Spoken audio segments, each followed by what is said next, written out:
Fiche 1, travail et énergie. Un corps S1 de masse M1 égale 600 grammes repose sur un plan horizontal P, qui est très lisse, donc sans frottement sur P. On branche S1 à un autre corps S2 de masse M2 égale 0,4 kg qui se trouve sur un plan incliné Q, par un fil inextensible et de masse négligeable qui passe par la gorge d'une poulie de masse négligeable, et son axe est fixé au sommet A de Q. La poulie peut tourner sans frottement autour de son axe. On lâche le système sans vitesse initiale. S2 commence à déplacer sur Q à partir de A. Le plan P est pris comme niveau de référence de l'énergie potentielle de pesanteur. Partie 1. Calculer l'énergie mécanique du système S1, S2 terre à T égale 0. Donc, S2 était initialement au niveau de référence comme S1. Donc, à T égale 0,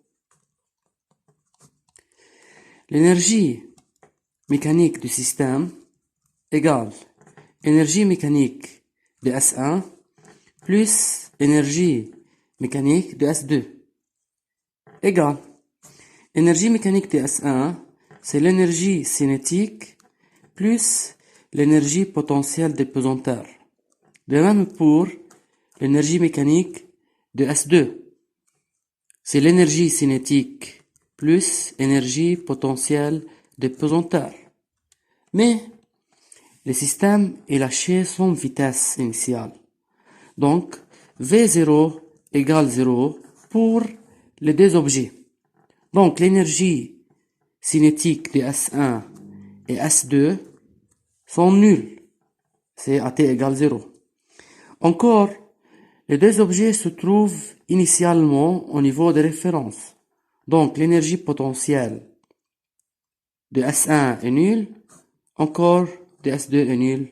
Donc, l'énergie mécanique à T égale 0 égale à 0 joules. Partie 2. On suppose que Q est parfaitement lisse. Donc, le mouvement est sans frottement sur Q. Écris l'expression de l'énergie mécanique du système S1, S2 terre à l'instant T, où S2 parcourt une distance X et se déplace à une vitesse V, en fonction de M1, M2, X, V, G et alpha, dont alpha est l'angle entre Q et l'horizontale. Donc, maintenant, on va calculer l'énergie mécanique du système S1, S2 à l'instant T, où l'objet S2 parcourt une distance X sur Q. Donc, l'énergie mécanique du système, encore égale énergie mécanique de S1 plus énergie mécanique de S2. C'est l'énergie cinétique de S1, énergie potentielle de pesanteur de S1, plus l'énergie potentielle de pesanteur de S2 plus énergie cinétique de S2. Mais S1, regardez ici, S1 reste sur le niveau de référence durant son mouvement. Donc, son énergie potentielle de pesanteur reste nulle. L'énergie cinétique de S1, c'est 1 demi M1 V1 carré. Maintenant, l'énergie cinétique de S2, encore 1 sur D M2 V2 au carré. Mais maintenant, on va calculer ou trouver l'expression de l'énergie potentielle de pesanteur de S2. D'abord, l'énergie potentielle de pesanteur pour S2 est négative, car S2 maintenant est au-dessus du niveau de référence. Donc, moins M fois G fois H. H est la hauteur de S2 par rapport aux références, c'est-à-dire c'est H. Et cet angle est alpha, angle correspondant. Donc, dans le triangle, ici, on a sinus alpha égale opposé, c'est-à-dire H, sur l'hypoténuse, qui est X, la distance parcourue par S2. Donc H égale X fois sinus alpha. Encore, on a pour V1 et V2. V1 égale V2, car le fil entre eux est inextensible, c'est-à-dire ont la même vitesse, V.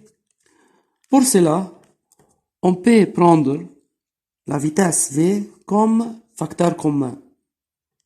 Et l'un demi encore. C'est 1 demi M1 plus M2 V au carré, V carré, facteur commun avec l'un demi.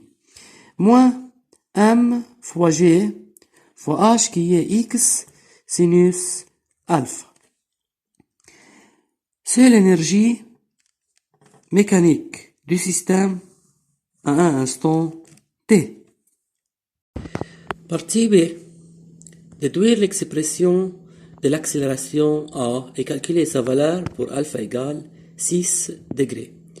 Déduire, c'est-à-dire, il faut utiliser la partie A pour trouver l'accélération. Maintenant, pas de frottement. Le mouvement se fait sans frottement car P et Q sont lisses. Donc, l'énergie mécanique du système est conservée. Conservée, c'est-à-dire constante. Donc, l'énergie mécanique à un instant t égale à l'énergie mécanique à t égale 0. C'est l'expression de l'énergie mécanique à un instant t égale à l'énergie mécanique à t égale 0. Maintenant, on va calculer A. Mais, ici, il y a une expression qui contient la vitesse V et l'abscisse ou la distance X. Mais A égale dérivée de la vitesse et V égale la dérivée de X. Donc, dérivons les deux membres de cette équation pour obtenir maintenant dérivée de 1 sur d M1 plus M2 V carré, c'est 1 sur 2 M1 plus M2, ok. La dérivée de V2, c'est 2 fois V' fois V. Car on a U à la puissance N dérivée égale N, U, N moins 1 fois U'. U' ici. Maintenant, la dérivée de V carré, c'est 2 fois V' fois V. Moins, on a M2, X, sinus alpha sont des constantes. M2, G, sinus alpha sont des constantes. Donc, M2 fois G fois sinus alpha. Mais la dérivée de X, c'est la vitesse V. Fois V égale à 0. Simplifions maintenant par V. Ici, il y a encore simplification par 2. L'expression devient M1 plus M2, ok, fois V', qui est l'accélération, moins M2 fois G fois sinus alpha égale à 0. Maintenant, on va trouver l'expression de A. M1 plus M2 fois A égale M2 fois G fois sinus alpha. Donc, A égale M2 G sinus alpha sur M1 plus M2. C'est l'accélération du système. Maintenant, pour alpha égale 6 degrés, on a A égale 0,4 qui est M2 fois 10 G fois sinus 6 sur M1, c'est 600 grammes. Il faut transformer en kilogrammes. C'est 0,6 kg plus 0,4 kg. La réponse est 0,41 mètres par seconde au carré. Partie C. Trouver la longueur AB du plan Q sachant que S2 arrive à B avec une vitesse V2 égale 0,8 mètres par seconde. Ok. On a un mouvement rectiligne uniformément accéléré.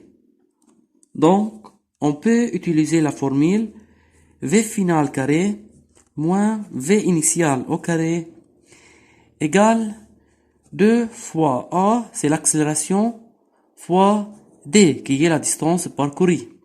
Mais, le système part du repos. Donc, la vitesse initiale est nulle. La vitesse finale est donnée dans la partie C, c'est V2. V2 au carré égale 2 fois A fois distance qui est AB. V2 c'est 0,8 au carré égale 2 fois 0,41 fois AB. Ce qui donne AB égale 0,8 au carré sur 2 fois 0,41 et 0,78 mètres.